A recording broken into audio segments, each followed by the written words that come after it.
It's Topic Thunder, it's Topic Thunder. Just acknowledge it, knowledge with no scholarships. It's Topic Thunder, it's Topic Thunder. Breaking everything down, tech to politics. It's Topic Thunder, it's Topic Thunder. We don't tell you what you want, we just give you what you need. It's Topic Thunder, it's Topic Thunder. News, brews, and views from these Chi-Town streets. Topic Thunder.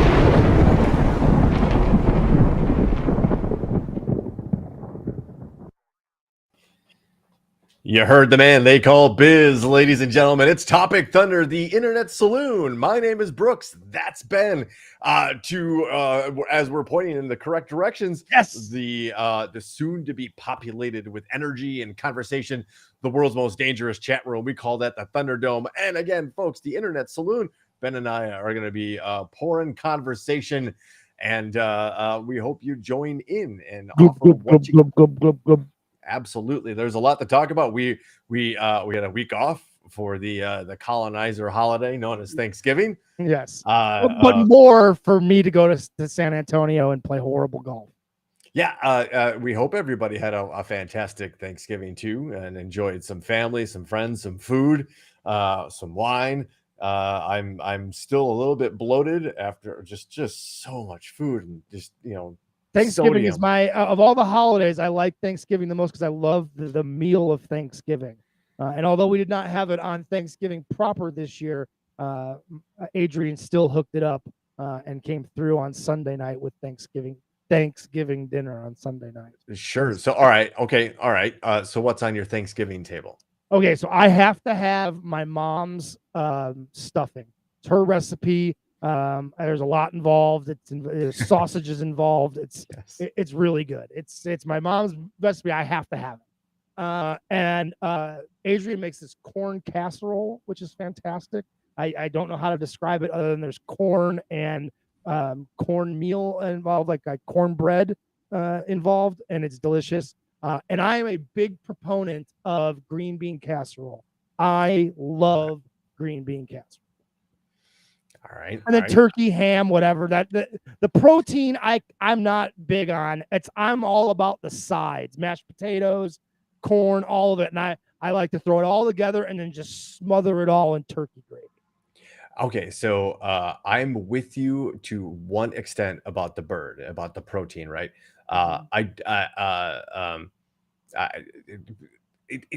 Especially back in the old days, it's really easy to dry out a turkey, right? Sure.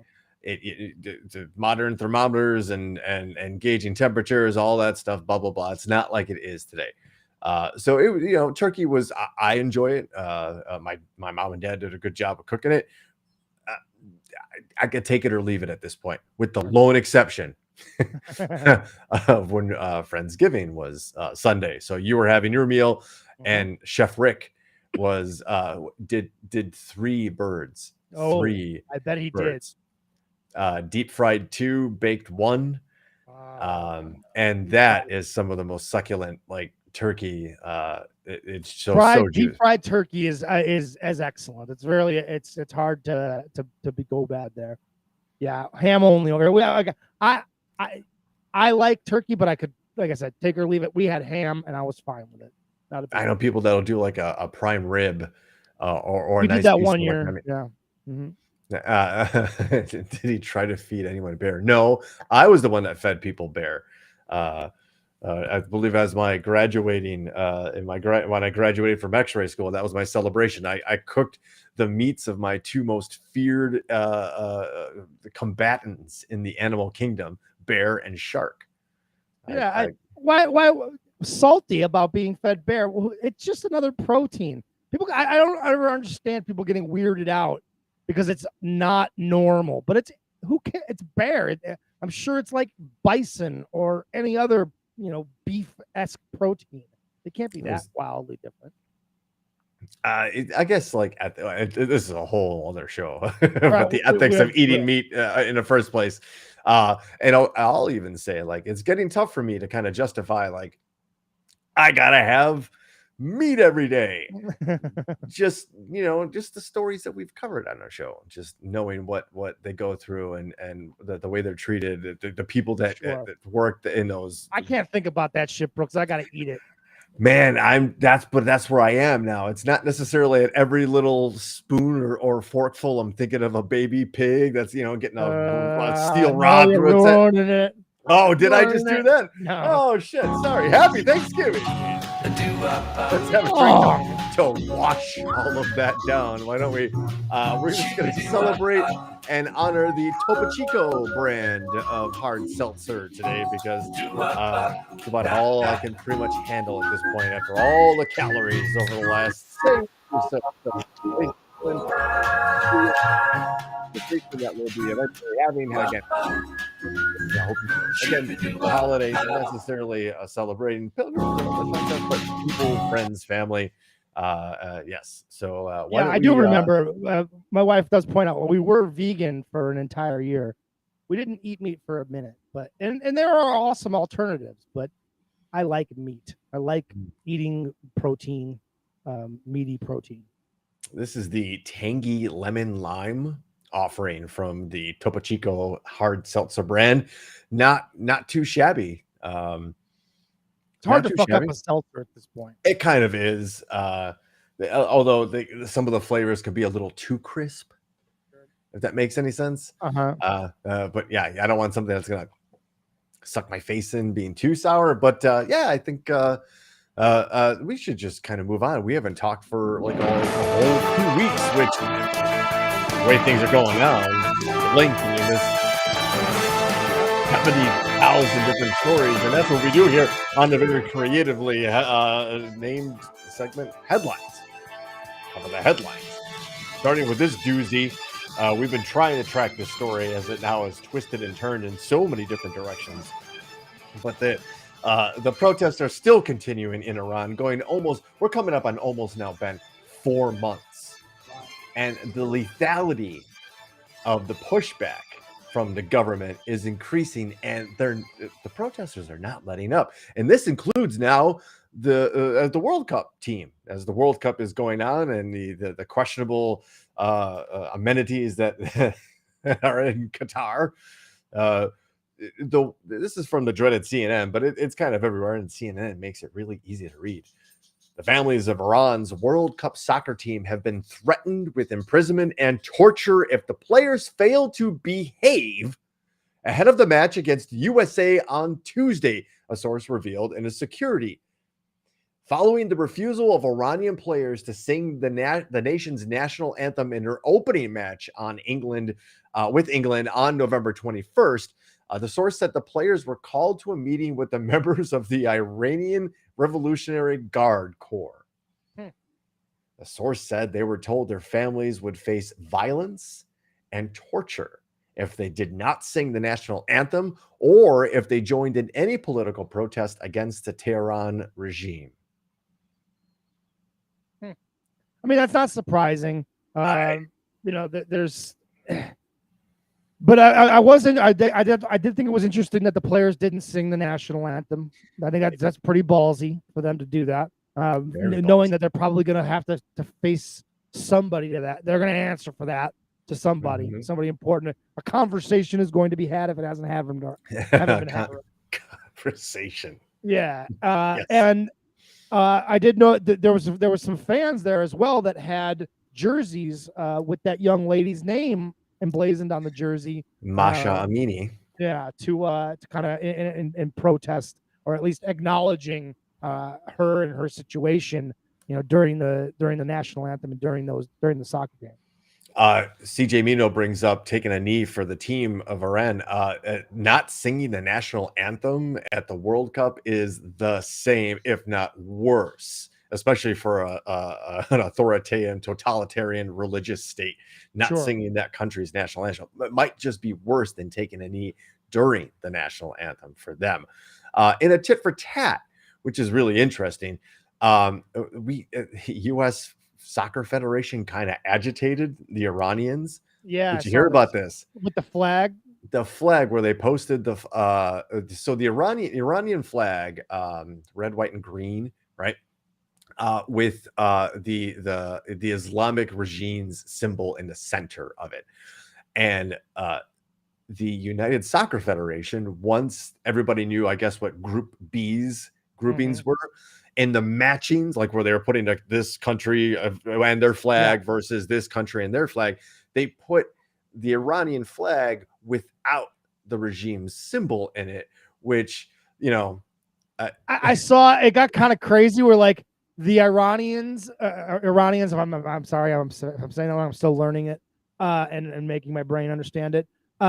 They were like calling for the United States to be removed from the World Cup over it. Like they were really, really salty about it. So whatever psychological games that were meant to be played there definitely got through. And the Trojan horse, if you will, definitely got through the defenses there, and some psychological warfare definitely happened. There's some so jumping back really which I, you know, okay, that poking the bear, or at least like you said, psychological warfare of this regime has been in power for 40 years now, and experts and I want to get to this sentence here. Protests referred to by experts as the most significant since the establishment of the clerical rule following the 1979 Iranian Revolution have rocked Iran in most recent months and threatened the country's regime. Those are powerful words. And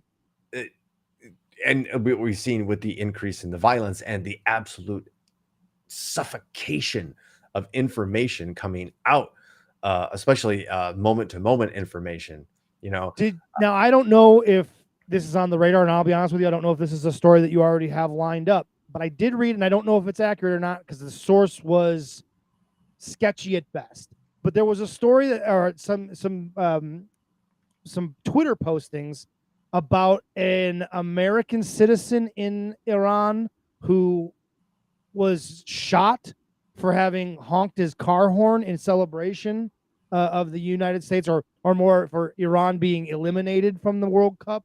I don't know if there's any truth to that, but that doesn't sound out of the realm of possibility given what we know about how that regime has reacted to people stepping on the line. I think I've seen that same thing. I haven't seen it reported widely. And I hit all the sites today, and we're going to talk about what I found and what I didn't find on those sites. But I didn't see any confirmation of that. I did also see that there were celebrations after the U.S. won. And just naturally, right? Like, you know, whatever you think's going on here, which is awful and terrible in some parts, just does not compare to what's going on over there. And what you're seeing is a group of people, a nation of people, just to every last one of them. Not extremist groups with a centrist that couldn't be bothered with really paying attention to both sides and going, hey, wait a minute. Right. Every last person in Iran is feeling this. Right. And I don't know if Biz is on. I know Biz has family over there. I know our personal friend, his name is Mehdi. He has a mom and sister over there. And I don't know if I told you the story, but like we hung out with him and he was telling us like he gets messages from his mom and his sister now maybe every 2 days through WhatsApp, just because how bad the internet is. So he just imagine knowing what's going on over there, knowing your mom and your sister, females, probably can't get around. Like what, you're either locked yourself up and try to be safe, or you're out there in the streets protesting. Yeah, you're doing one of those two things. Yeah. And yeah, it's the youth, as Gigi brings up, it's the youth that are driving this. And it's girls, it's women, young women. Be interesting to see what, you know, like you said, this is what, 4 months now, you know, and more information, it seems to be trickling out, you know, as we go here. And so it'll be interesting to see how this plays out in the next few months, because things are seeming to turn against the regime there, and in a big way, and on a lot of different stages. A lot of different stages, colliding with the most important sports event in the world. Which that really was a pretty significant moment through sports, to have the United States play Iran and having to win in order to get through to the round of 16. That you couldn't have played that out any better, as far as like if you were going to script how to make it go. And you know, I watched probably the last 15 to 20 minutes of the game. And the last 4 minutes was I'm not a fan of the United States, so I don't really have that sort of civic pride that you would expect. And I hate soccer.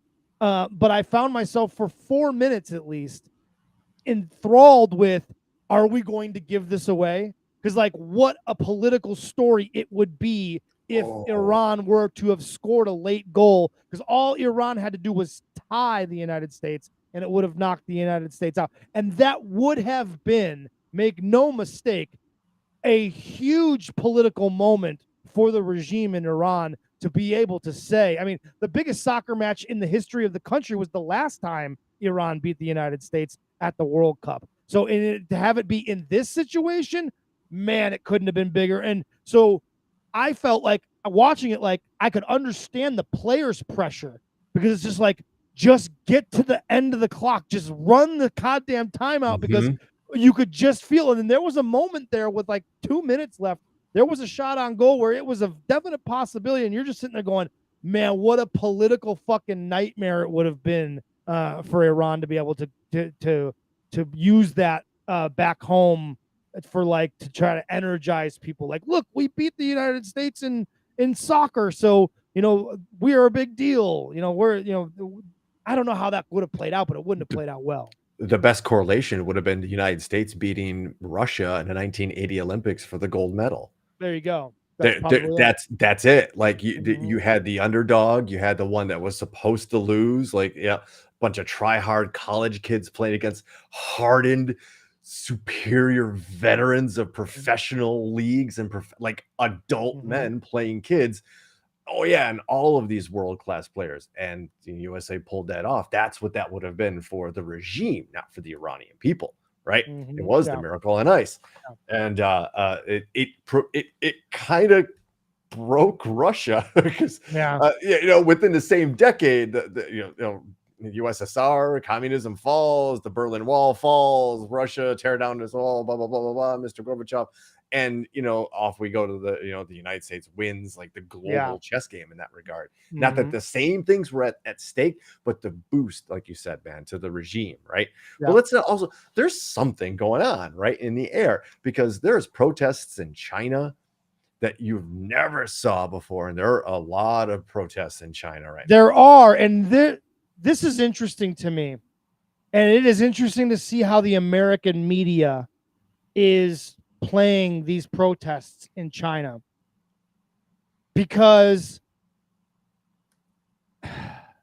it's like the protests are against very strict COVID restrictions.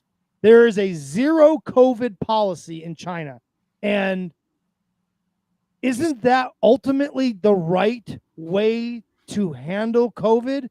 Although the American media is now playing it in a different way. They're playing it as, look at this totalitarian government imposing way too strong of restrictions on their people. But 2 summers ago, those same news organizations were advocating for lockdown. So when this story, to me, the Chinese protests are exposing the media, and I can understand why there are people that are skeptical of the media, because I'm watching it and I'm going, wait a minute, why are you reporting on these Chinese protests and these lockdowns in over COVID in China as if they're a bad thing, when this is exactly what we were asking for and probably could have saved hundreds of thousands of lives had we taken it as seriously as China is taking it at this point.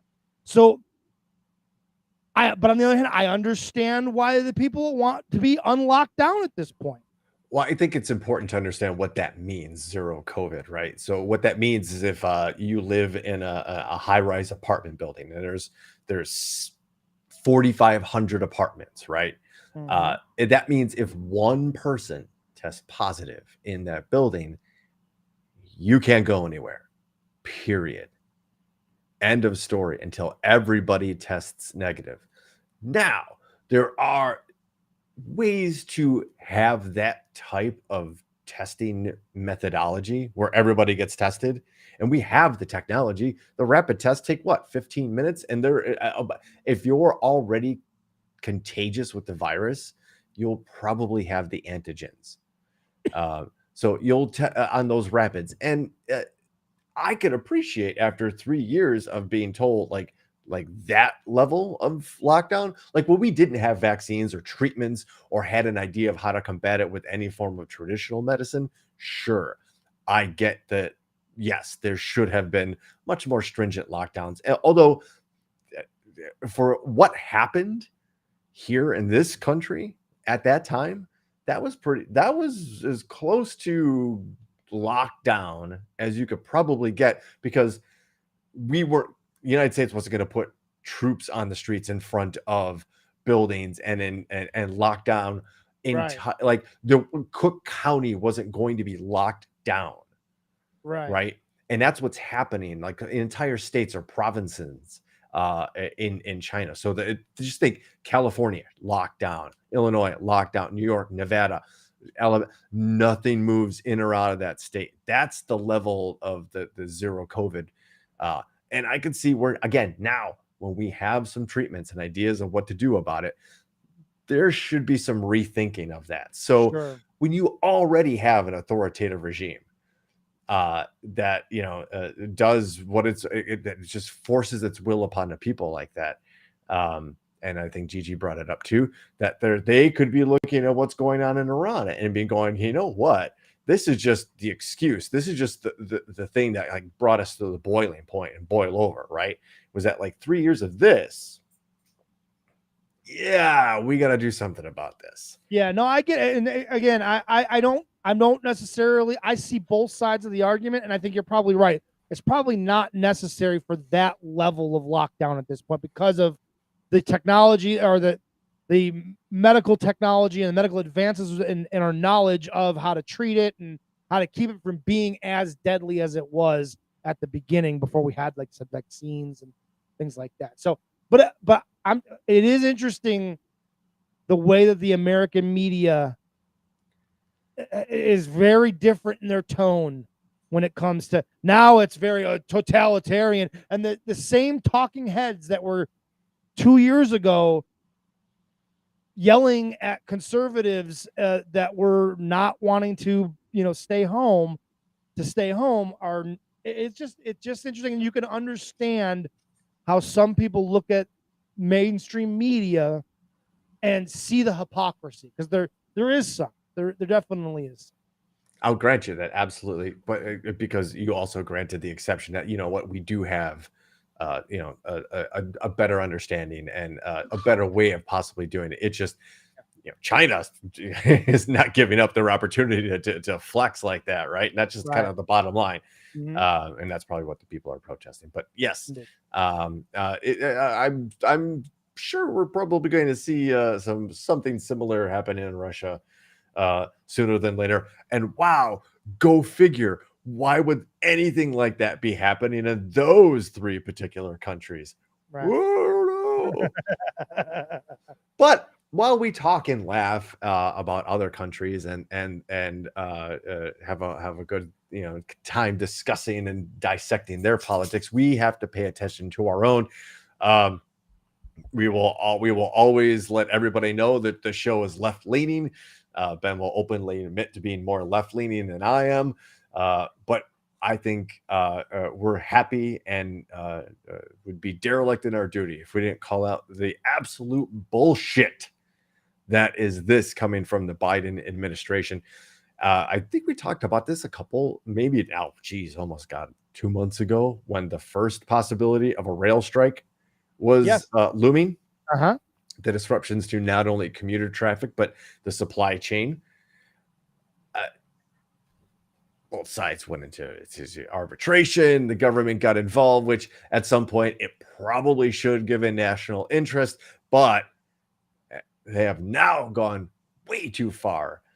And in a very undemocratic and in a very unblue move, the Biden administration is forcing a deal with the railway union. And it does have the sniff of what Reagan did to the air traffic controllers way back in the 80s. Air traffic controllers were in a union and they were going to strike against their conditions, basically saying it's not safe for us to be staring at these screens and this level of stress for these 12 or 16 hours. Mistakes are going to happen. And it's not like it's even in medicine where a doctor's, hi, Fiona, where a doctor's like up for 12 or 16 hours and makes a mistake on one patient. Right. It's a plane of 200, 300 people that are in flames rolling down a runway, right? Right. So he broke the union, made all of the air traffic controllers federal employees, and then fired all of them because he could, as president of the United States. Go Ronald Reagan, free market economist, right? Yeah. Uh-huh. And now we're kind of seeing something, at least a flex of presidential power and government power on our railway workers, who, if you just kind of read through the story a little bit, what they're asking for simply seems humane. Of course it is. They're asking for a better work environment, a safer work environment, appropriate time off. They didn't have more than 10 days of sick time / PTO. Yeah. It doesn't make sense.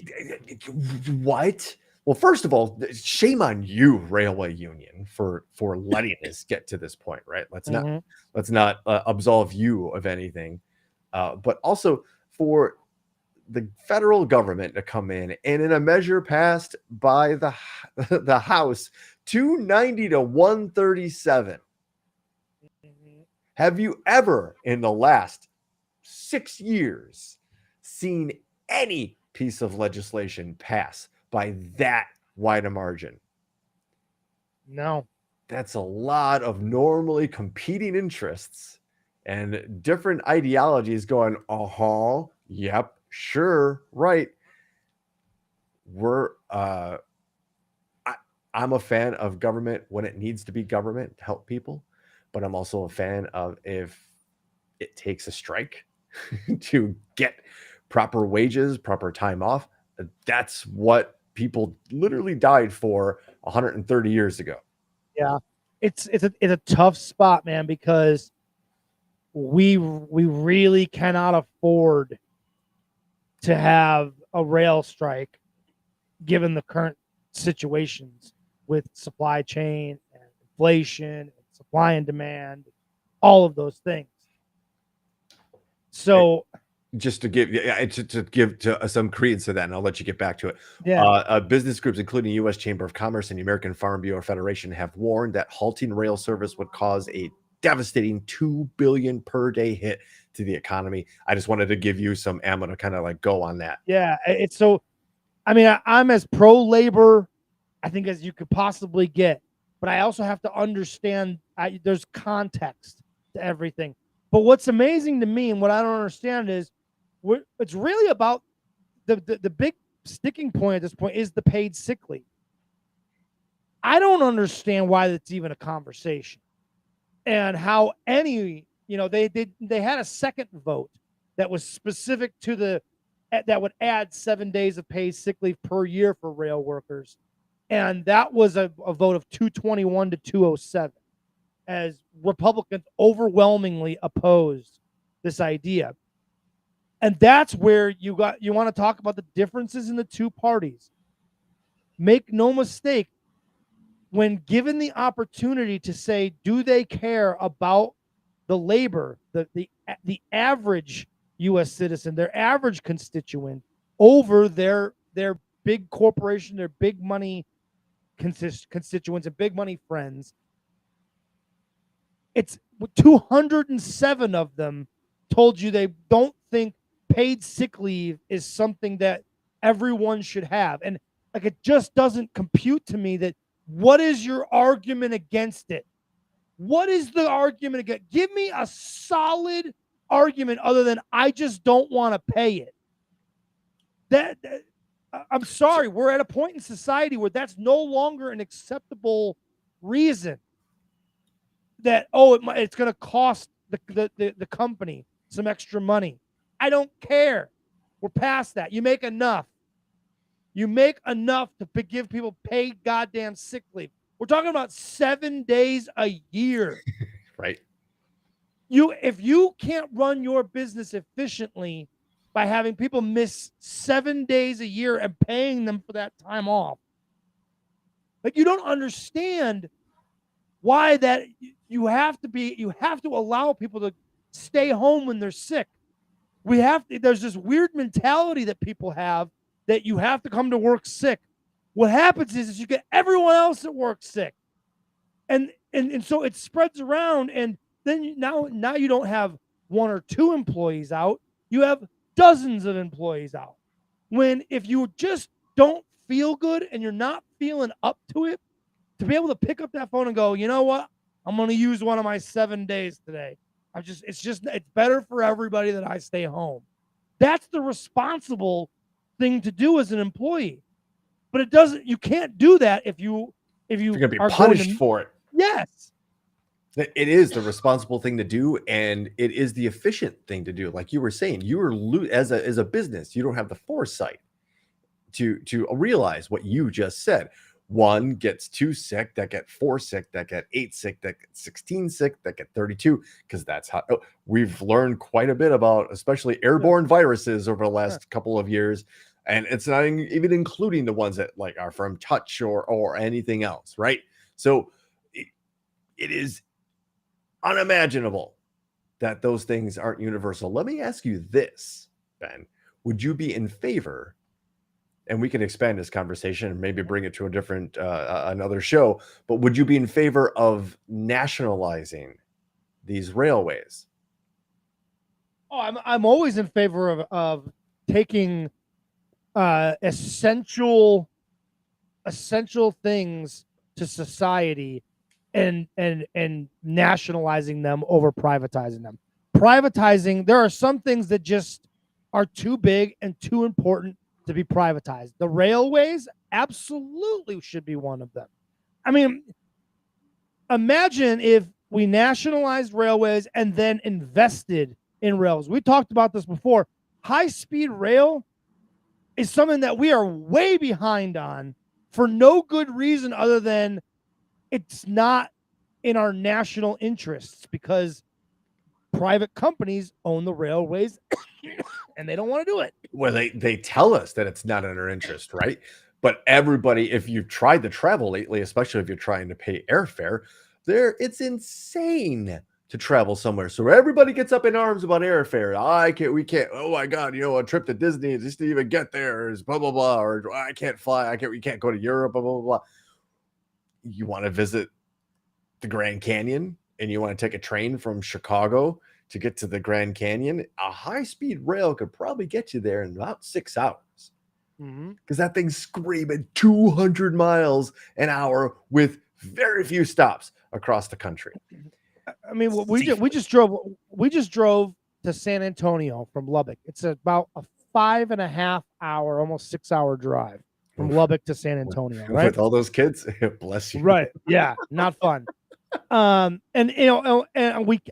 was kidding, but I was like, man, I wish someone would invent a transporter where you literally just, take your family, you're broken up into particles, and they throw you through the air, and you are in San Antonio in minutes. Now you're talking about my Star Trek utopian paradise that I aspire to. Yes, but short of the physically impossible, what is physically possible would be to put in high-speed rails that would connect major cities throughout the United States. There is enough open land, certainly in Texas, to institute a high-speed rail system that would connect West Texas to Southern Texas to Central Texas to East Texas, the East Coast to the West Coast to everything, to be able to go from Phoenix, Arizona to New York in 6 hours on a rail system is possible. New jobs, there are other countries that are doing it. Technology. Oh yeah, other countries have.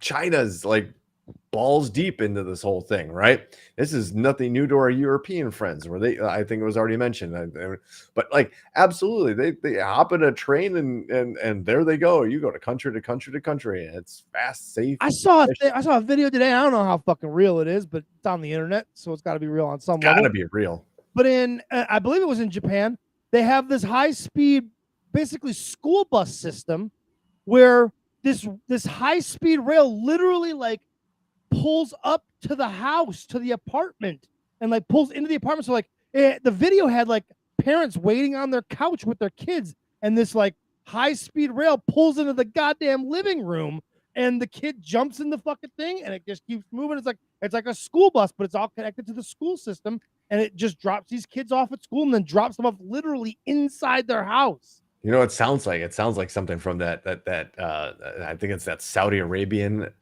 venture to make that like city, maybe, right, just like create like something like reverse engineering a city and building one from scratch with modern technology isn't a bad idea, right? Because at this point we're just kind of putting band-aids on a bleeding wound in a lot of cases. Just ask the water quality in Flint, Michigan, and everywhere else that's not being reported.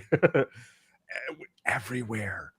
But yes, we nationalize. To go back and answer your question, nationalize the railways, nationalize big oil and gas.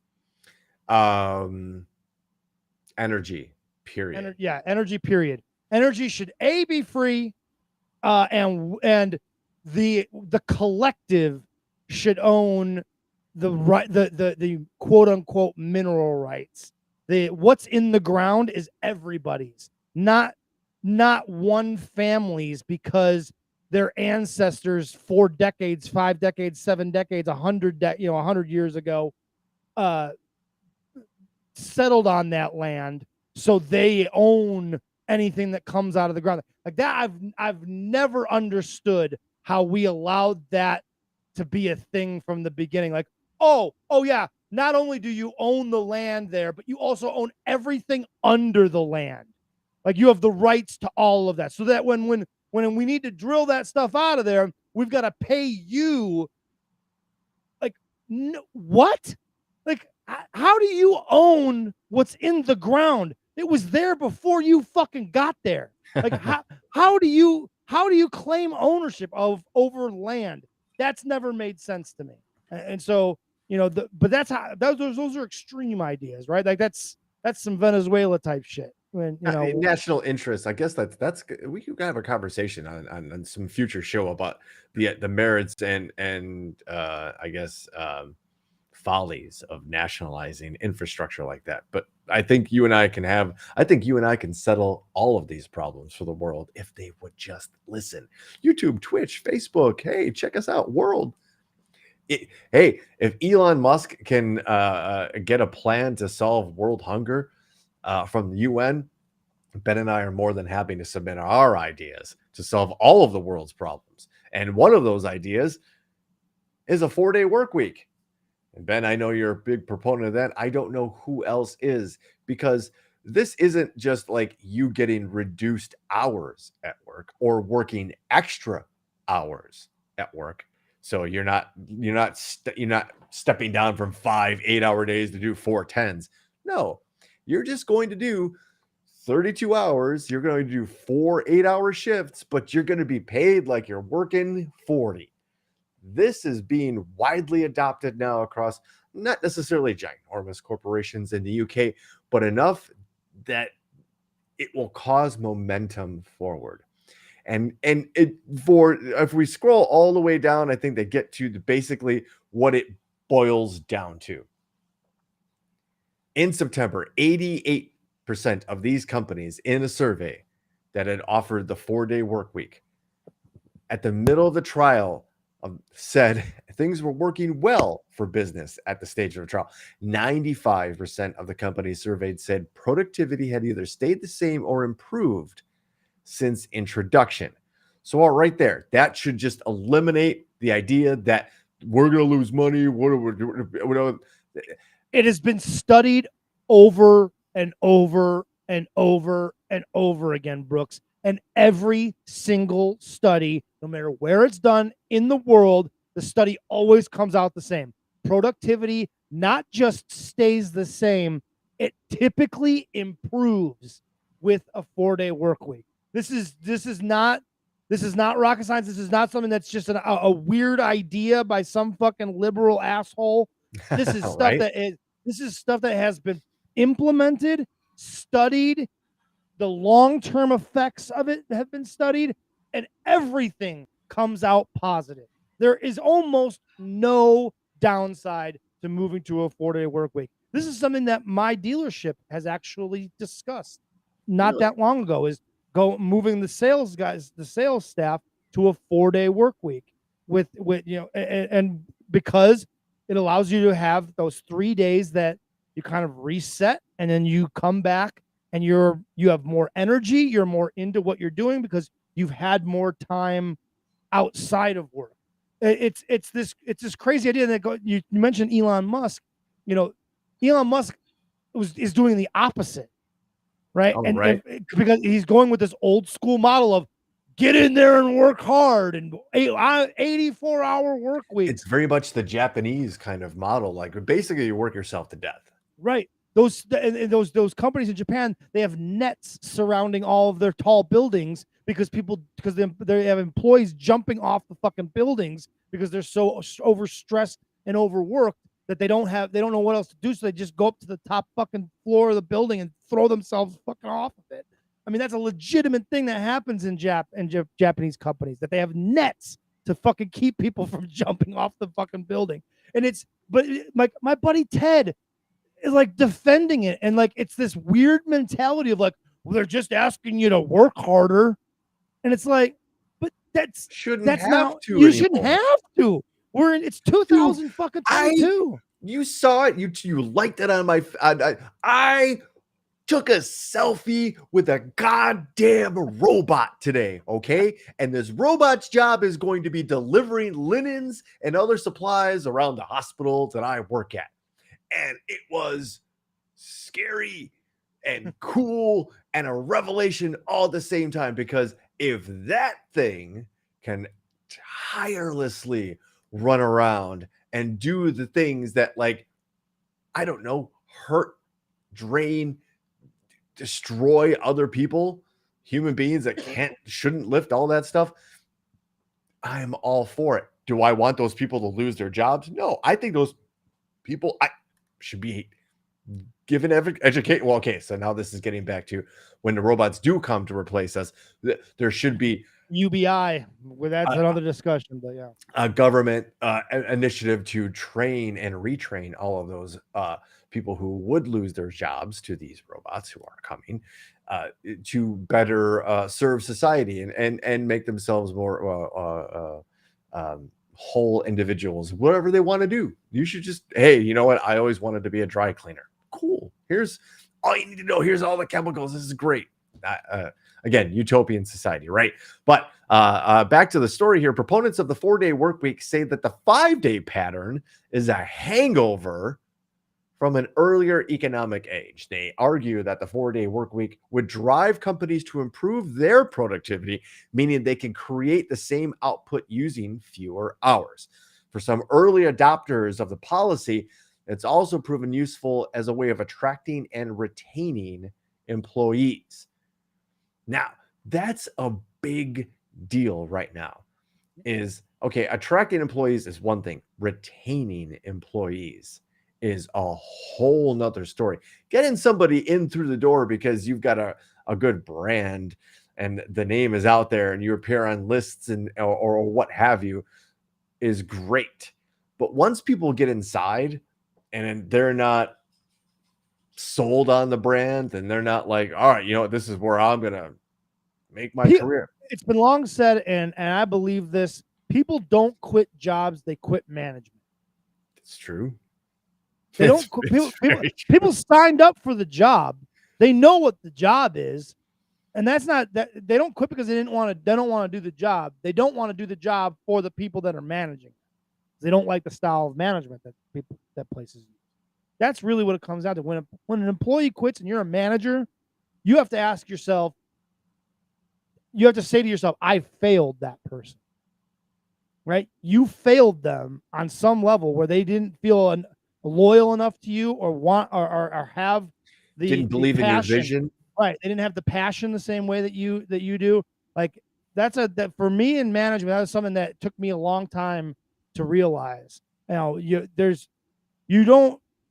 People don't respect the hard ass, look over your shoulder, micromanage kind of shit that doesn't work anymore for people. And you have to treat them as an equal and respect them as a person.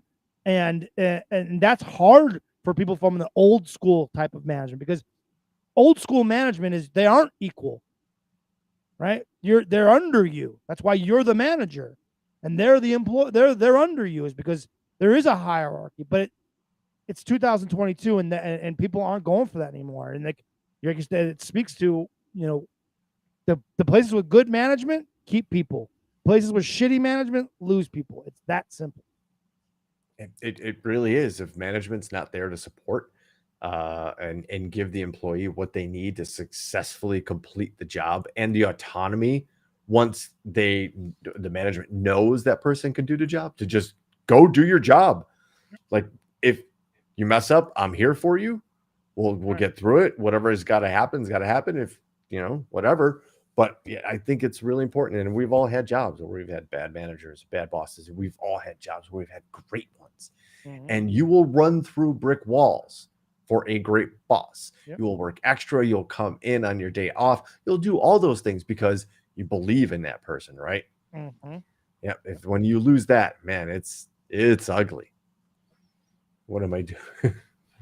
His shield. Dad came over for Thanksgiving. Yeah, we saw Dad F and Brooks. If you haven't seen it, check out Brooks's Facebook page for Dad F and Brooks looking like Captain America. And wielding Molinar, which is an impressive feat for somebody. As we know, it's limited who could even do such a thing. It very much is. We've parked on a lot of stories, and I like that. I like getting out like a long form conversation and kind of those bites. But I think we're going to start going pew pew pew to these next ones. In a story that I legitimately had trouble finding other variants of. I have to bring up another story from the dreaded CNN. And hey, if you didn't know, this is still going on. The House committee that's been investigating Donald Trump has finally gotten his tax returns from the IRS. Folks, this has been way more of a battle than it ever should have been. Right? To get. I can't believe we're here. Like, we're still dealing with this shit. And this is personal and professional. His corporate interests tax returns too, so they will know what debts whatever he's been hiding, because clearly he has done every possible thing you could think of to keep the government from getting these tax returns. There's a reason why. It's not because he's shy or under audit, which the CNN article very succinctly tells at the bottom. It's like that, like, you are allowed to release your tax returns under audit. There is nothing that the IRS says or does or anything legal in the proceedings that prevents you from doing so. It's always a personal choice. And no one's going to be surprised when it inevitably comes out that he's been fudging his fucking taxes returns and fudging what his properties are worth. Like, there's already investigations and suits, and there are people waiting to charge him with fucking crimes when it comes to different levels of fraud based on what is in these tax returns. Like this, there's the reason he fought so hard about it is because he knows it fucks him so hard for people to know what a fraud he actually is.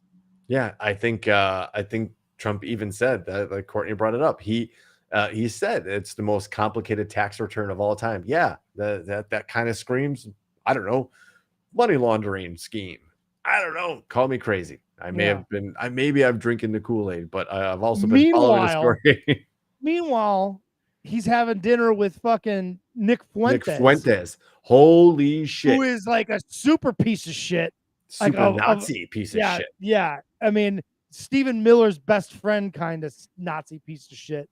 Yeah. And meanwhile, he leads DeSantis by 15 points in early polling. It just goes to show you who you. That's the best case scenario, though, Brooks.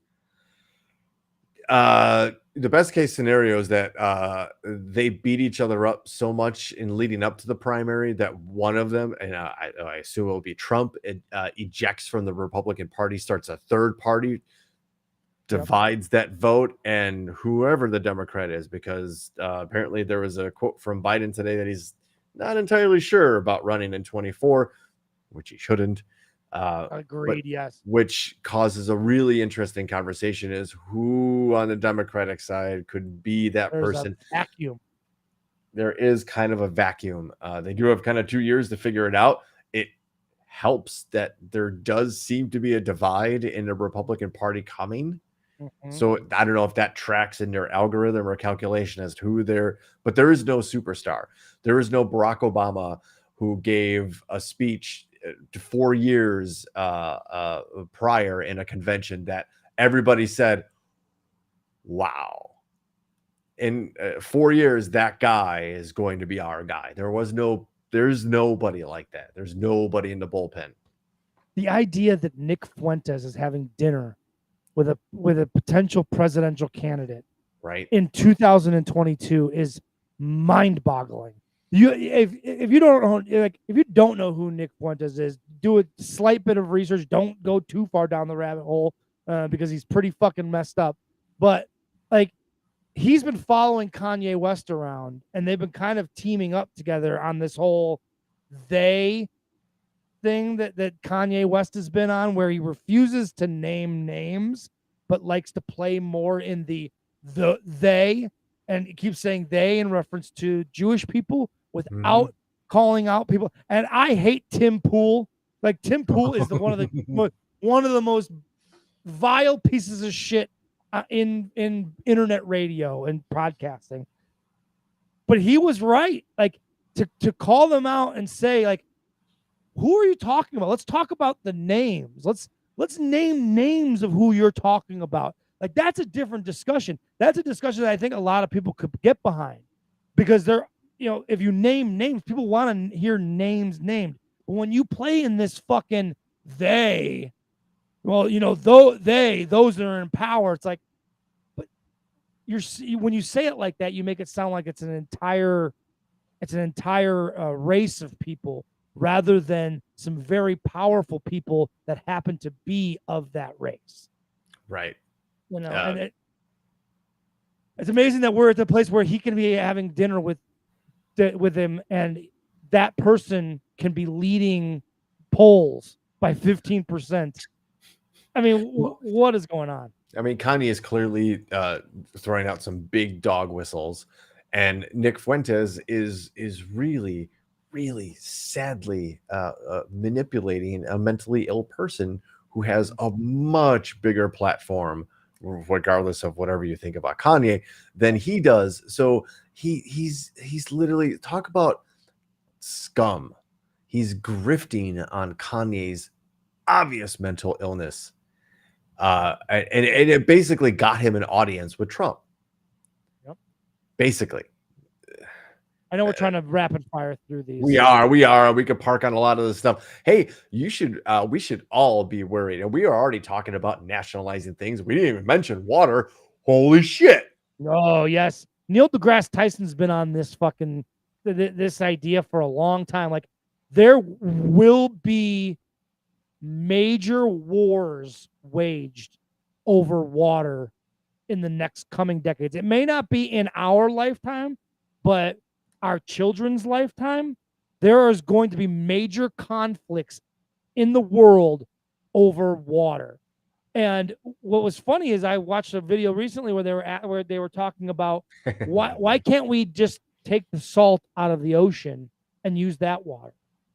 And Neil deGrasse Tyson pointed out the only reason that they don't do it is because it's actually cheaper to bottle this shit in Fiji and ship it all over the world than it is to desalinify the ocean water. Once we get to a point where it's no longer cheaper to bottle it in these weird foreign countries and ship it all over the world, Once that becomes no longer the cheapest way to do it, then we'll invest in the technology. But when you privatize water, I mean, fucking Dasani, they Dasani are Nestle, holy yes, shit. they are a major perpetrator in owning the places where water is scarce. Fresh water. Fresh water, they are all over owning that property, privatizing it and monetizing it, and we are on a collision course with disaster. Speaking of future conflicts, right? Hint, hint. A lot of the conflict and global politics in Africa have nothing to do with oil, diamonds, anything, iron, uranium, Nope. underground aquifers. Yep. And you might say, be like, hey, wasn't that the plot of a James Bond? It was. Guess what they were trying to tell you by writing that into the plot? It is not an imagined sci-fi, sexy spy thriller movie plot. Suddenly, you're going to see the United States and England and some of these countries looking at these African dictators and saying, "Oh man, we got to go in there and remove this guy." Yeah, we need to freedom this African nation who just so happens to be sitting on an aquifer that we could really, really use. Yeah, it's the same shit that we know what's going to happen because we saw it happen with oil in Central America and Southern America. The world has seen it happen with not only oil but with salt, spices. Too. Yes, spices. Exactly. It's all, the countries have gone to war over salt. Yeah. Think about that for 1 second. Think about how plentiful salt is, and think about countries waging wars for decades over it. Yep. This harkens back to a time when that was the only way to preserve meat, which, okay, you can understand how important that was a long time ago, but just think. Just think. The water thing is a huge, huge, huge deal. Cannot underplay that enough. So this is from our friends at The Guardian. Foreign investment firms, private equity, and pension funds own more than 70% of the water industry in England, according to research by The Guardian. A complex web of ownership revealed as the public and some politicians increasingly call for the industry to be held to account for sewage dumping, leaks, and water shortages. 6 water companies are under investigation for potentially illegal activities as pressure grows on the industry to put more money into replacing and restoring crumbling infrastructure to protect both the environment and public health. More than 3 decades after the sector was sold off with a promise to the public that they would become individual small shareholders or H2 owners. That sounds really good, right? Coming out of a politician's mouth, that sounds really good. You feel empowered, right? Yeah. Control of the water industry has become dominated by overseas investment vehicles, the super rich, and companies and tax havens and pension fund investors. The ownership structure is such that transparency and accountability are limited, according to Dr. Kate Bayliss, a research associate with the Department of Economics at SOAS University in London. Brooks, what could go wrong if transparency and accountability are limited, particularly when it comes to like a resource that is really important for, like, all people? Wouldn't you want, like, facet of life? Yeah. Wouldn't it be important to have, if you were going to have 2 things, wouldn't transparency and accountability be like 1 and 1A? You'd want to make sure that the water was clean that you were drinking and that it was there for essential services. I don't know, like sewage, like I'm not crazy. Hospitals that use a ton of water and just procedures and just the general operation of society. Being able to go, you know what? I need some water. It's right here. It only cost me a couple of bucks at the store.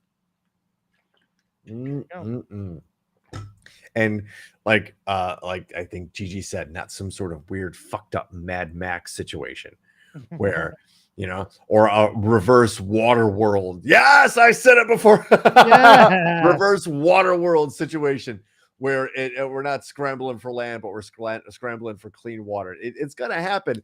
But the privatization of water is never a good thing. And there's already a problem with that in Arizona. And we might take a look at that next week. because they have droughts out there, and a lot of their water got sold off to a country called Saudi Arabia. Oh, Is that a good thing? I've heard of Are them. are they nice people? I've heard of them. They sound lovely.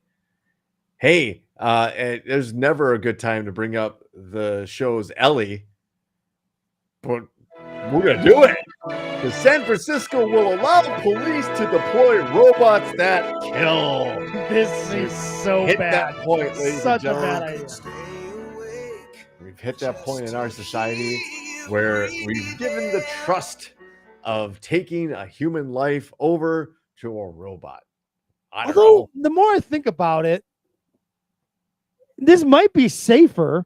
I mean, if they employ, remember we were talking about LiDAR last week, right? Mhm. If they had some sort of technology like LiDAR where the robot could recognize the situation, right? And analyze the situation and take the emotions out of police interaction, isn't that probably better? Now, I hung out with a robot today. Right? The robot had handlers, and I asked because the robot entered the elevator and was looking right at me, came up, stopped maybe 3 feet from me because it had some sensors, right? But it was enough to go, this is really weird. And it stopped, saw me, turned around, and then just waited for the elevator. And that's what I said to the handlers, because I don't know what else to call them, because right. Fuck if I know this. They could, for all intents and purposes, Moxie was the name of the robot. Moxie was basically this ginormous wild like ape, right? That like had a bunch of people around, but that's not gonna help if Moxie decides to lose its shit inside that small ass elevator in a hospital. Sure. Right. But it's less likely that a robot is going to just lose its shit. Well, okay, so in even the first sentence of the article, Ben, they echo your point. Supervisors in San Francisco voted Tuesday to give the city police the ability to use potentially lethal remote control robots in emergency situations, following an emotionally charged debate that reflected the divisions on the politically liberal board over support for law enforcement. So not only was that politically and emotionally charged, but like you were saying, these situations where lethal force is often an emotionally charged situation. Right. There are limits. I've seen RoboCop too. Holy shit. Don't ever go anywhere near a big vat of nuclear waste. No. Don't do it. Don't listen to Mike Singletary. Don't do it. You can't do it. The San Francisco Police Department said it does not have pre-armed robots and has no plans to arm robots with guns. But the department could deploy robots equipped with explosive charges to, quote, contact, incapacitate, or disorient violent, armed, or dangerous suspects when lives are at stake. Now, that sounds like a good idea. Like if you can get some robot to kind of creep in somewhere and drop a flashbang on somebody who's holding people hostage, and then SWAT comes in and they don't have to deal with seeing that, and they can rush in and love that idea. If the problem is that the police would also use it likely to break up protests that they don't agree with. And let's also just consider the fact that there's already a disproportionate use of force against people of color by law enforcement. Right. And if you are able to take the danger, what did Dad F and Brooks asking about grenades? Grenades, yeah. He just wants to go there. I like it. You're taking the element of danger away from using lethal force against people you might not like or think belong alive. Right. Because this is still, there is still a human behind this robot, and that's they're not just turning fucking violent robots loose to just make decisions on their own. You know what I mean? Like there's a human that's controlling this robot into a situation, which I can see a value, like you said, in a hostage situation, something along those lines. Where a human is, there's no reason to put a human in that danger when you could have a robot go in and set off some sort of charge that would, a flashbang that would incapacitate somebody to allow, SWAT to jump in and take a guy down or something. So, man, I'm torn on this one. Like That's initially, tough, right? the headline is very scary, right? But then as you break it down, it's like it's not that terrible of an idea to take the emotions and the human emotion out of some police interaction. I think it's not a terrible idea. I mean, in my head, my first thought was like, well, what if they had something the size of R2D2 came around and just like, shock? Like I think Ryan Hansen brought up like lethal shocks, use of like just some kind of taser like thing. But what if you had something that was like the size of a mouse, and the only thing that thing was meant to do was like scurry into a room and just explode into like a flat, like it's just a flashbang that's like it just poof, and in come the human element to help. Like, okay, I'm down with that, but the potential uses for evil, pure evil, right?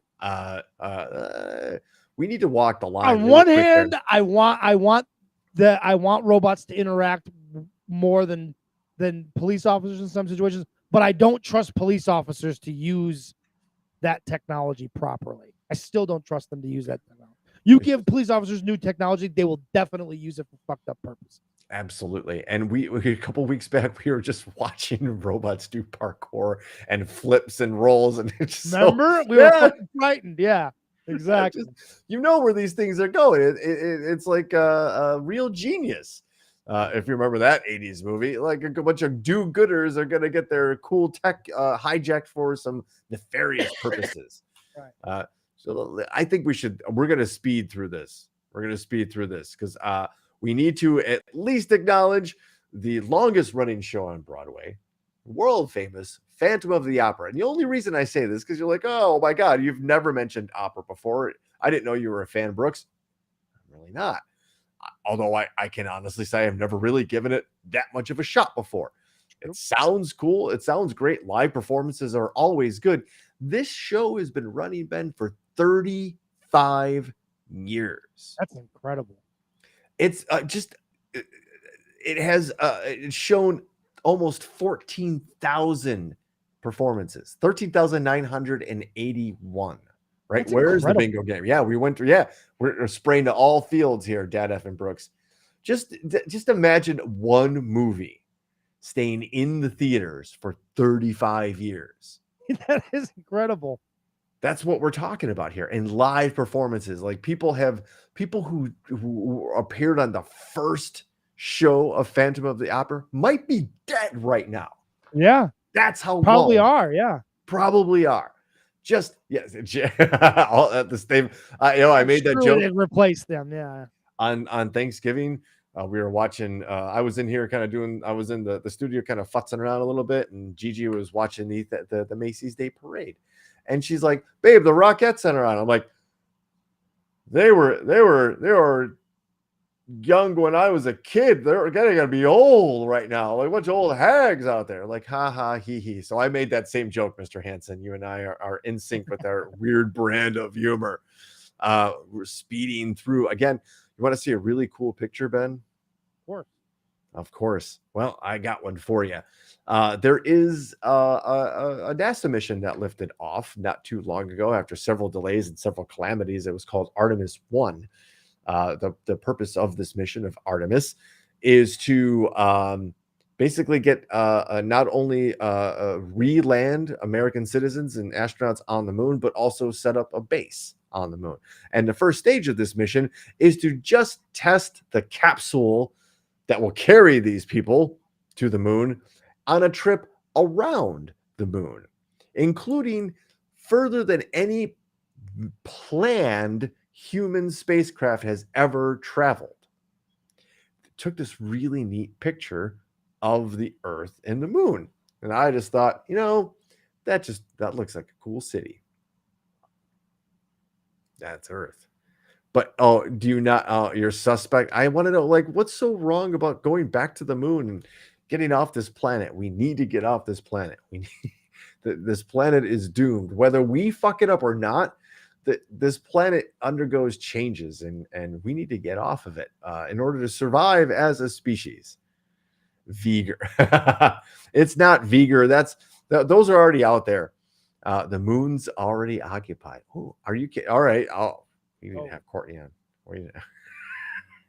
Yeah, I've heard of the flat Earth.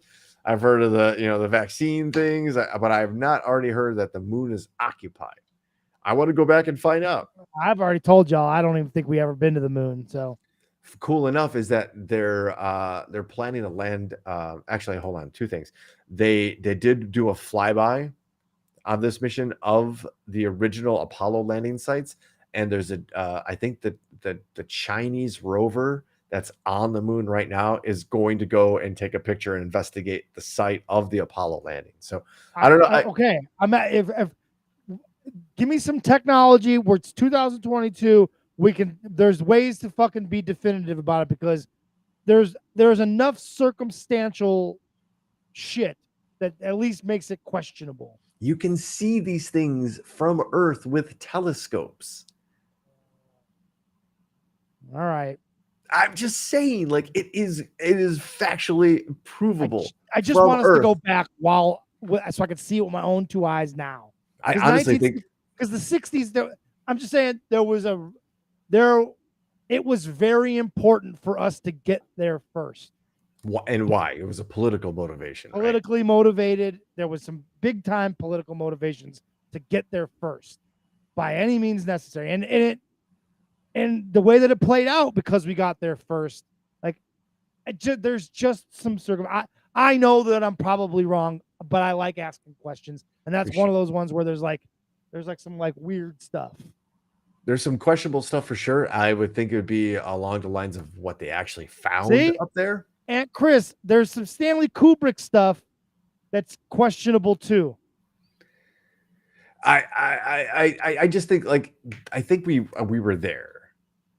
I don't think we know what we found there. And I think that those that know that that's the real secret are happy to push the idea that, like, we didn't go there. That's look at that thing over there and be worried about that thing. You're saying we got there and we found some shit that we don't really want to tell people about. Oh, fuck.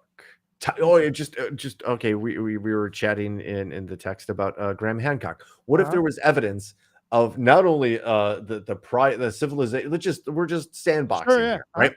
What if the prior advanced civilization that was global, as far as we know, at least global, was just more than global, and they had gotten to other places first. I'm not talking about the face on Mars, or I'm just saying, like, there's evidence that there's something else there. Beat us there. There was something there. We weren't the first to get there. Yeah, that was human of Earth. That would be incredible. What if we found the remains of, like, some weird alien, like, observation post, where, like, they just got abandoned because their planet got fucked up because their star went supernova or something like that. But millions of years ago, they set up this observation just to watch the wild. That would be incredible. That would be insane. And that's not, see, that now I can almost buy that more than we never got there. Yeah, I think I can buy we got there and what we found was mind blowing. And like Courtney said, we were told not to return. Like, do not come back. Like, it's interesting because, you mentioned Graham Hancock, and the reason that we were talking about it privately is that we use The Guardian as a source quite often on this show, and they put out an article basically shitting all over Graham Hancock's Netflix series. Yes. And man, I'm sorry if you haven't watched it yet. Everyone needs to watch it because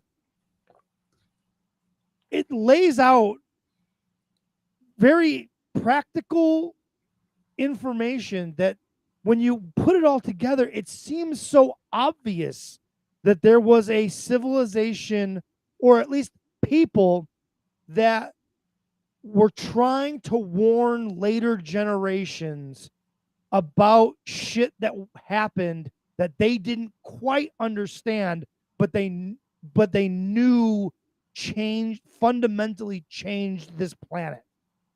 And something happened 12,800 years ago or thereabouts. And that's not in question. The fact that something traumatic that a civilization existed prior to that, and it wasn't just hunter gatherer. It wasn't just a bunch of people wearing pelts throwing spears at woolly mammoths. There's just some things that were built during that time period that are advanced beyond hunter gatherers. That is also not questioned. Is that this is technology? This is knowledge that hunter gatherers did not possess, but someone or something on this planet built enormous structures with highly accurate guidances to the stars and to the golden rate, to pi, to natural alignments of the magnetic field of the earth. There's a lot to be said for the network of a very just why are there pyramids everywhere? Why is the pyramid everywhere? If our ancient ancestors were all truly isolated, you're going to tell me on every continent in the world, they all miraculously came to the same conclusion that we're going to build these ginormous monuments to whatever we're building them to in this shape.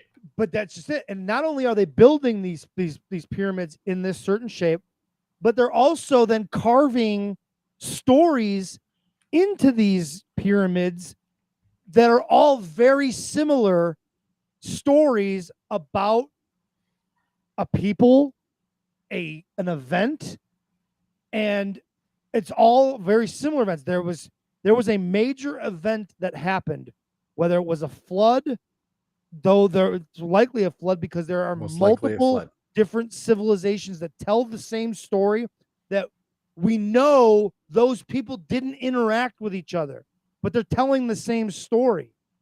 What is that? How are they telling all the same story from all different corners of this planet? These different cultures carved into stone, the same story, pointing to the same stars during the same time periods, trying to tell later generations about something that we don't pay attention to this.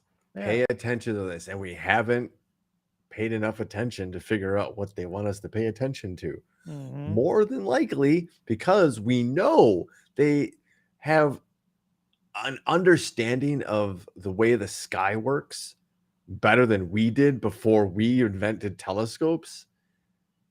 They knew the tracking of the stars by years and had accurate models that predicted the movements thousands of years ahead and in the past. And it stands to reason, to me, that makes sense, because what the fuck else did those people have to do with their time? Other than look, you know what I'm saying? Legitimately, other than to look up at the stars and to try to use that fucking ridiculousness. I mean, go outside and look up at our clear night. The shit doesn't make sense that it's there. But you can imagine when there's no such thing as TV or internet or anything, that your time is occupied by looking up above you and going, how does this explain my existence? Because that's what we do as humans. We try to understand why we're here, how we got here, what our purpose is. Those same hunter-gatherers, they had those same brains asking the same questions. So yeah, they sat there for thousands of years watching the movements and tracking them, because what the fuck else did they have to do? They got pretty good at it. Yeah. But yeah, a couple more things before we get to the lightning round. I do want to mention this, and we actually might come back to this in another show because I think there's a lot to this. But apparently, taking hydrocortisone immediately after a traumatic event may prevent PTSD. I want to point out that this was a study done in a situation where I want to explain it because this is a very, very limited study. And I lost my spot. That I was going to mention how they tested, but basically what it's able to do is help prevent the persistent memories in situations by what cortisone does is it reduces inflammation, right? So they're finding some. We're gonna have to talk about this because this is a much bigger conversation and a therapeutic. That if this works, okay, here it is. An experimental study published. Taking a single dose of hydrocortisone immediately after watching a stressful movie was found to produce intrusive memories related to the movie compared to a placebo group in following days. Voluntary memory was unaffected. The effect was observed in both men and women. I think this is a huge big deal. This is if this is something that works like that. This is an EpiPen for traumatic situations of all kinds, and I think something that I'm going to continue to track. And like I said, I think this one might come back because I think we're brushing it off, but it deserves a bigger share of our time. It's just another alternative that we need to look into. Like there are some other ways to treat these, particularly PTSD, and I think I've talked about it for a while that psilocybin is one, LSD is another. This is maybe another. Let's hope so. And the last story before we get to the lightning round, we want to give some props for Snoop for understanding inflation and then increasing his blunt roller's salary from just $50,000. Man, I would love to make $50,000 a year rolling blunts for Snoop Dogg. Is there a greater job on the planet? I just want to know, like, okay, that's a good living for doing that, right? But now, are you are there benefits? I'm sure there are benefits. Surely, like he's not paying for his food. That's what I'm thinking. He's not paying for his hotel rooms. Like expenses are also paid. This is from XXL Mag. Snoop Dogg employs a full-time blunt roller who makes between $40,000 and $50,000 a year. The following day, the California rap legend corrected the post. Inflation, their salary went up, Snoop wrote in a post of the initial post. While it's not abnormal for rappers to have somebody in their camp for the sole purposes of rolling weed, Snoop took it to the next level. In 2019, he revealed during an episode of the Howard Stern Show that his personal weed roller makes 40 to 50 grand and gets all the perks, like an all expense paid trips, travel the world with the dog father. See, there he goes. Yeah. Yep. He ain't paying for shit. His job is just to make sure that when Snoop needs a fucking blunt, one is rolled and ready. Which is all the time. All the time, yeah. All the time. Which I think is just boss, right? They have to be on call. Like you're just there. You're part of the posse. Like, and you have to have the necessary ingredients there and ready to go, right? By the way, quote of the story: if you're great at something that I need, I'm hiring you. That's right. That's his job, his occupation on his resume. It says, "What do you do? I'm a blunt roller." Snoop told Stern, "PRB, professional blunt roller." Well, I mean, if you were ever gonna partake and light one up, now might be the time, because, ladies and gentlemen, it's time for the lightning round. Shit. Yeah, there it is.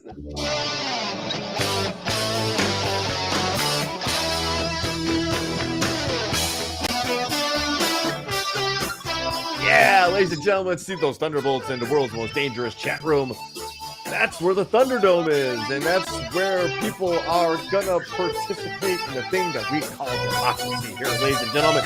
If you're new to the show, thank you very much for joining in. If you're old, thank you very much for staying with us. The lightning round is explained as such. 3 stories enter the Thunderdome. 1 is chosen, and that story is chosen by you, the people. So without any further dilly or dally, ladies and gentlemen, headline number 1. Little boy's bracelet doesn't say what he thinks it says, and mom is in stitches. Okay. It's actually really good, but I shouldn't say things like that. Headline number 2. Influencing. Christie's cancels sale of a T-Rex skeleton after experts revealed it included replica bones. Oops. Just fencing fake dinosaur bones. What do you do for a living? I'm a professional blunt roller. What do you do for a living? I sell fake dinosaur bones. Anyway, headline number 3. Man arrested after family Monopoly game turns violent, Tulsa police say. That's not the first time that's happened. No, For sure. no. So Monopoly it causes a lot of conflicts. It's maybe the most highly conflicting, what was is that right? conflict generating game, only because it's a war of attrition, because it takes forever Exactly. and you hate everybody after you're playing while you're playing that game. So ladies and gentlemen, votes are starting to pour in right now, but we're gonna go over the headlines just one more time to make sure everybody has enough time to, if you're on the fence, we can sway you one way or the other. Hey, ladies and gentlemen, wow, number 3 is running out to a lead. No, wow, it is. Well, we're going to go over it one more time. And we're waiting for Ryan Hansen's remix. True. Headline number 1. Little boy's bracelet doesn't say what he thinks it says, and mom is in stitches. Headline number 2. Christie's cancels sale of T-Rex skeleton after experts revealed it included replica bones. And headline number 3. Man arrested after family Monopoly game turns violent, Tulsa police say. Number 3 is kind of running away with this one here, folks. So if you got another vote, you should speak now. And there he is, right on. Biz, sorry too. Kids said what? Bone collector and Monopoly ends normally is your Ryan Hansen remix. And he goes with headline number 1. Gigi going with headline number 1. We're starting to get a little close here, ladies and gentlemen. Yeah, we've had 1, 2, 3, 4, 5 votes for number 3 at this point. 2 votes for number 1. Got 3 votes for 3 votes for number 1. Yes. So if you're still out there and have not voted, please get those votes in. Please get those votes in, because we're about to close. Looks like people want to know about Monopoly. Well, we're going to give them what they want, because, again, this is a democracy. So, ladies and gentlemen, you decided headline number 3 is the winner. So here we go. Tulsa, Oklahoma, hello. The Tulsa Police Department arrested a man Saturday night after they say a family game of Monopoly turned violent. Officers were called to a shots fired call near Admiral and Mingo. Admiral and Mingo sounds like a really bad hybrid strip club chicken wing joint. Shots fired call near Admiral and Mingo just before 6:30 p.m. The caller identified the suspect as John Armstrong, saying he chased down and fired a shot at her and her father. When police arrived, they immediately took Armstrong into custody.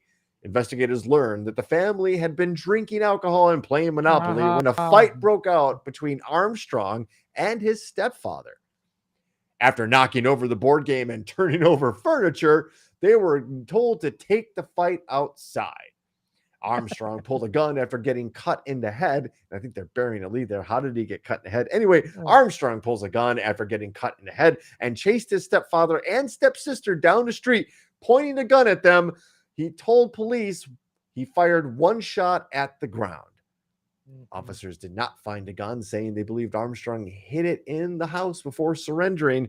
Armstrong was arrested and booked into the Tulsa County Jail for assault with a deadly weapon. Now, I think the story missed out at a real chance to name the streets like Baltic and Connecticut and say, whoops, we were getting carried away. Anyway, they were trying to be serious. We're not trying to be serious about that. So that's the story you voted on, but I kind of want to do the first story. We very rarely do these situations where we include 2 stories. I'll allow, because I want to know what the bracelet says. Well, thank you, Ben. So we're going to go to the headline. Little boy's bracelet doesn't say what he thinks it says, and mom is in stitches. A little boy's literacy level led to a hilarious misunderstanding with his mom over a word bracelet. TikTok mom at Cheddar Blob went viral when she shared a video of her young son's accidental dirty joke. The kid made an honest mistake when he found a beaded bracelet in his grandma. He found a beaded bracelet in his grandmother's room and put it on. The mom asked, "Damn it!" Oh yeah, actually, you know what? It just, let's just, if we got a video, let's play the video. Yeah, but I'm trying to get it to go full screen, but it's not really. I don't have TikTok, so I'm kind of. Oh yeah, Fucking neither do around. I. It's All right. Oh, Does it say comfort? Yeah. it does not say comfort. no. That. What does it say? Comfort? Yeah. Oh boy. Her Oh, son boy. proudly held up his wrist to reveal a bracelet that read "Comfort." But when she asked him what he thought it said, he replied, "Comfort." Comfort, yes, but you could see if you didn't understand how words work totally. Comfort. Comfort. Comfort. Comfort. Comfort. If you're a 5-year-old boy, or probably girl, What's the context of the comfort? Like it actually says comfort. So like, and why grandma? Like, what is going on with grandma that she has a comfort bracelet? Like, what is? I can't even imagine. and that's what Gigi's asking too. And yeah, that's probably a good question for grandma when she's not getting run over by a reindeer. Right. Hey-o. Hey, Christmas joke, but comfort. We have to have the comfort in. Oh. Uh-huh. Yes. We'll look for that. Topic Thunder Shop coming soon. Topic Thunder Project. The comfort in. Ladies and gentlemen, you have been watching Topic Thunder. Thanks for coming back after a little bit of a layoff for the Thanksgiving holiday. We hope you enjoyed the show. We enjoyed your participation. We're grateful as always for the This show would conversation. suck without that. Yeah, otherwise it's Ben and I just yelling at clouds. It's just and that's me not yelling fun. at shit. It's no fun for anybody. We're calling for all kinds of weird stuff and nobody's paying attention. So thanks for paying attention to us and thanks for contributing to the show because again, you guys drive what we do here. We hope we bring you entertainment every Wednesday, which we try to strive here at Topic Thunder. Ben, you've got a couple different podcasts. What's the next one you're doing? Tomorrow night, Pro Wrestling Multiverse. Don't miss it. 1986. Catch the baby. Multiverse. And it's been Topic Thunder for